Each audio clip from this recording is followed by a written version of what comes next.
Praise lord. ప్రభు అయిన యేసు నామములో అందరికీ వందనములు. దేవుని వాక్యంలో నుంచి మొదటి సమూయేలు 3వ అధ్యాయము 8వ వచనం. యెహోవా 3వ మారు సమూయేలును పిలువగా అతడు లేచి ఏలి దగ్గరికి పోయి, చిత్తము, నీవు నన్ను పిలిచితివే, ఇదిగో వచ్చితిననగా, ఏలి యెహోవా ఆ బాలుని పిలిచినని గ్రహించి. ప్రియమైన వాళ్ళారా, ఈ వృత్తాంతం మనం చాలాసార్లు చదువు ఉండొచ్చు. ఒక అద్భుతమైన సన్నివేశం. భూమికి ఆకాశానికి సృష్టికర్త, ఆయన ప్రతిదాన్ని మాట చేత కలగజేసిన ఈ ప్రభావం కలిగిన దేవుడు షిలోవులో ఉన్న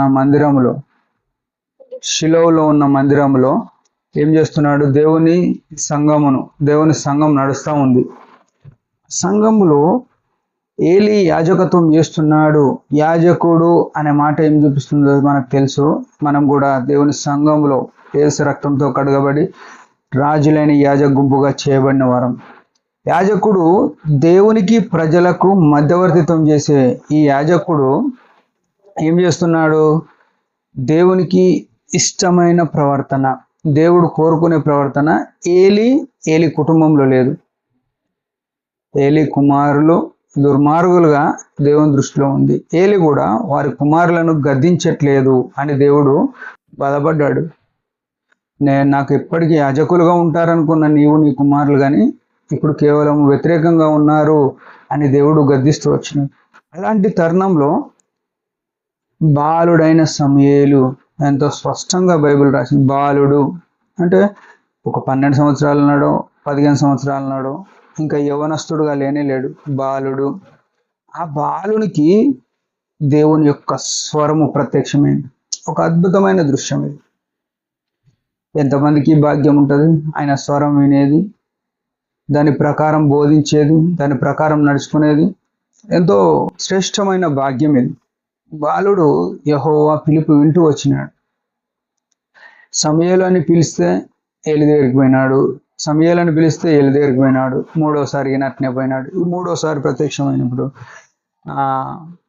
అప్పుడు ఏలి గుర్తిరిగినాడు. దేవుడు పిలుస్తున్నాడు ఈ బాలుని.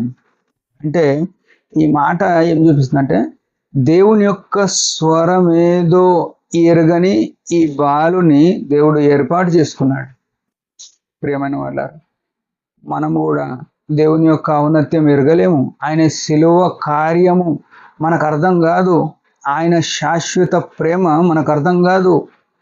ఒక దైవమైన దేవుడు, భూమి ఆకాశములకు సృష్టికర్త అయిన దేవుడు ఎట్లా మనిషిగా మారినాడు, శరీరముగా ధరించుకొని వచ్చినాడు. పాప శరీరాకారం, రోమ 8వ అధ్యాయం 4వ వచనంలో పాప శరీరాకారముతో.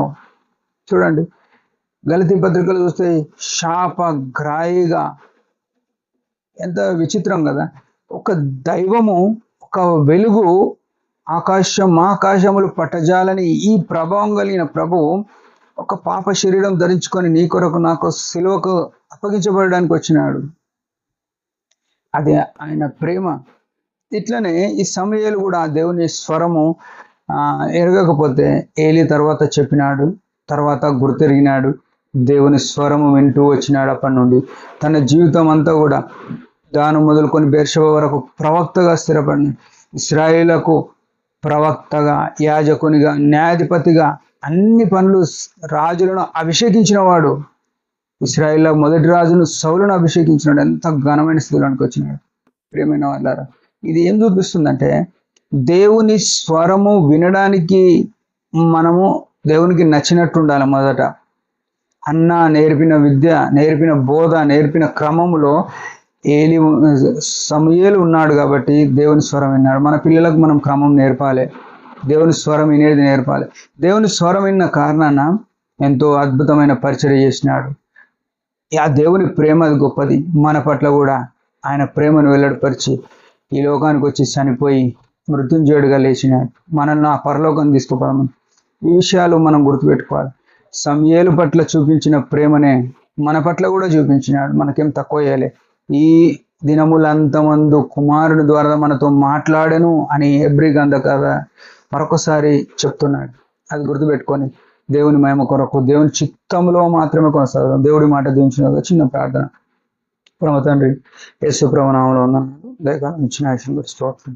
నీ సన్నిధి కాంతిలో మేముంటే ఏ స్థాయిలో వరదలుతామో సమయాలు జీవితం చూపించిన మా కొరకు యేసు ప్రభు సిలువకు వచ్చిన ఆ ప్రేమకై స్తుతిస్తూ ఏమి ఇవ్వలేక నా హృదయంలో కలిగిన కొద్ది స్తుతి ఆరాధన మోచకుడైన యేసు నామములో సమర్పిస్తున్నాం తండ్రి. ఆమేన్. మీరందరి పరిచయం వచ్చి బాగా ప్రార్థన. Praise the lord.